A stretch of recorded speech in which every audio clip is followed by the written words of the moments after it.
Samura descends, the Hishaku invade HQ, and Chihiro finally draws N10 to fight against Hirohiko. Kagurabachi has definitely shifted into high gear so much that some people are even calling this the new Shibuya incident.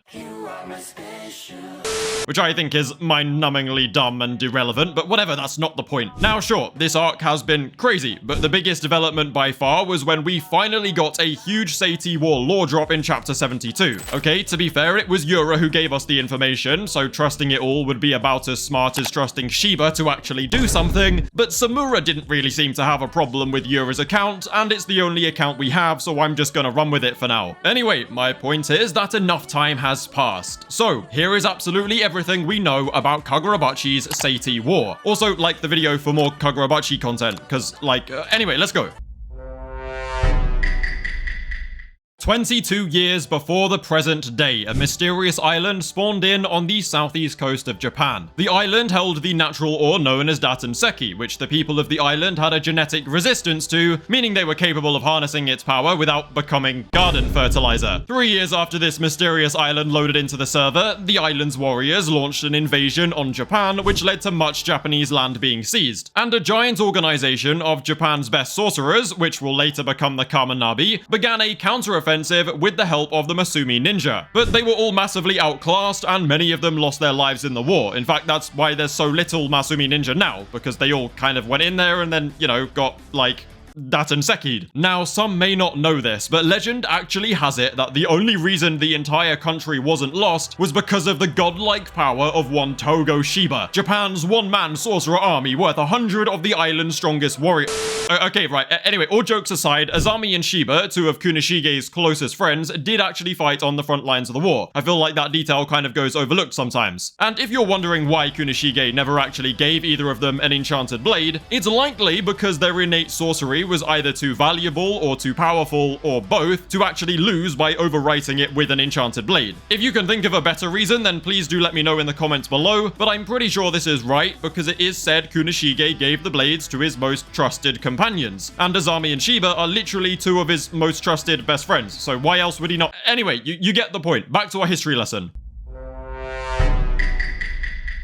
Now you see, it's once Kunishige and the enchanted blades actually come into play that we start to realize just how many questions are still unanswered. For example, how did Kunishige get his hands on Datanseki? Why can he alone harness it? What was his relation to the Swordmaster? Why did he trust the Swordmaster so much? And of course, how did he make the enchanted blades at all? Now some people think the story is moving too fast or that it will be over soon, but I honestly think we're just getting started. Anyway, all we know at this point in time is that Kunishige Rokuhira somehow harnessed Datanseki and created the 6 strongest weapons, well, in history, the enchanted blades. Kunishige entrusted 5 of these blades to 5 of the most skilled swordsmen in Japan. Seiichi Samura, wielder of Tobimune, Yoji Uraha, wielder of Kurayumi, Misaka, wielder of Kuragumo, aka Cloud Gouger, Subaru, wielder of an unknown blade, and the unnamed 5th swordsman wielding an unknown blade. The power of these 5 blades allowed Japan's forces to finally level the playing field. However, Kunishige gave the 6th and strongest blade to his most trusted ally. The Swordmaster, wielder of Magatsumi, then entered the fray, and together the enchanted blades changed the tide of the war in Japan's favor. The island forces were pushed back to their island and were forced to surrender after their royal family was deposed. Now, do I think Hokazono decided to throw this little royal family detail in there on a whim? No, I don't. I think said deposed royal family will have a role to play yet. Who knows, maybe we've already met some of them who potentially got away. Anyway, the island surrendered, a peace treaty was signed, and everything was peachy. That was until the Swordmaster then started channeling his inner Anakin and killed them all. And not just the men, but the women. And the children, too.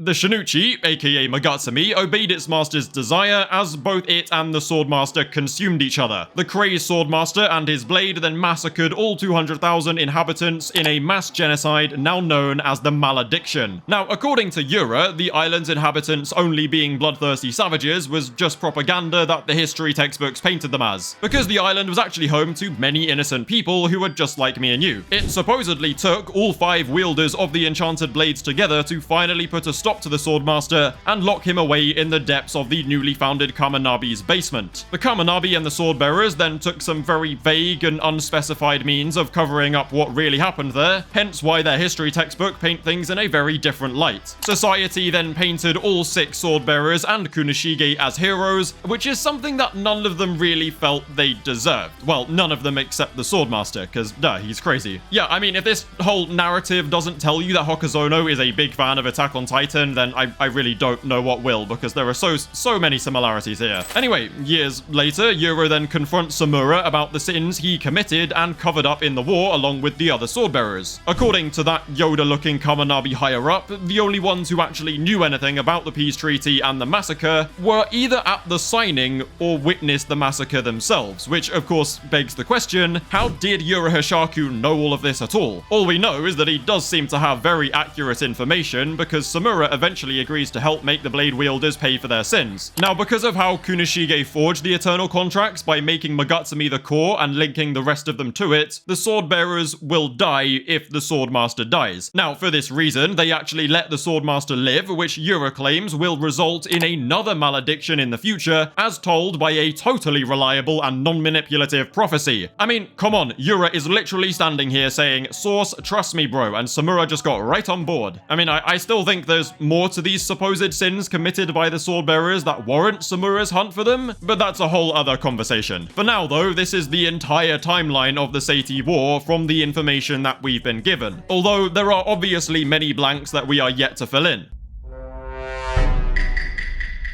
We're not done yet though, because there are many subtle and hidden details sprinkled throughout the story which can give us a much clearer picture of how it all went down. For example, in chapter 9, Azami informs us that in the war, the enchanted blades were only used in vacant fields away from cities. But with how much land was actually taken, I don't know how they were able to direct the battles into completely empty areas. But I have 3 potential ideas. 1, a sorcerer or enchanted blade was able to create a separate domain-like battlefield to fight on, similar to Tafuku's sorcery, or maybe they were just able to teleport everyone to a field. 2, the invaders reduced all the land they took to nothing, leaving only fields behind. And 3, Cloud Gouger froze over the ocean between them and the island and they battled there. Personally, I think 3 is the coolest and most likely, but it could literally be anything. And then there is that one single panel of the battlefield shown in chapter 6, which has so much to unpack from it. First of all, the ground looks rock solid, and there seems to be a mountain in the background that looks a lot like the island, meaning option 3 might actually be true and they fought on a frozen ocean. From this one panel, you can actually see a range of familiar sorcery, such as ice pillars and lightning from Cloud Gouger, Samura's crow feathers, and a giant claw which could potentially be a summon of Flamebone. Considering we know nothing about Cloud Gouger or Tobimune's abilities at this point in the story, it suggests that what Hokuzono has shown here very deliberately foreshadows abilities yet to be revealed. The claw, the explosions, the spikes in the ground, the giant chain, and the massive energy beam exploding in the sky could all be types of sorcery that we are yet to be introduced to. So the other enchanted blades, Azami, Shiba, Kamanabi members, it literally could be any of their sorcery that we're yet to discover. Hell, even maybe Yura's. Now, another detail you may have missed is when Yura called Samura the man who controlled the war, which makes sense as he can spread his feathers everywhere and launch his all-seeing owl overhead, allowing him to detect and neutralize threats before they even arrive. Another interesting thing is that in chapter 9, Azami tells Shiba how no one has ever seen 2 enchanted blades clash before, and yet Yura says that the sword wielders all came together to stop the Swordmaster. Now, it could just mean no one except the sword wielders have seen it, or it could mean either Azami or Yura don't know the full truth. Another thing which is kind of unrelated to the war is when Yura confronts Chihiro at the Rakizaichi auction, he says,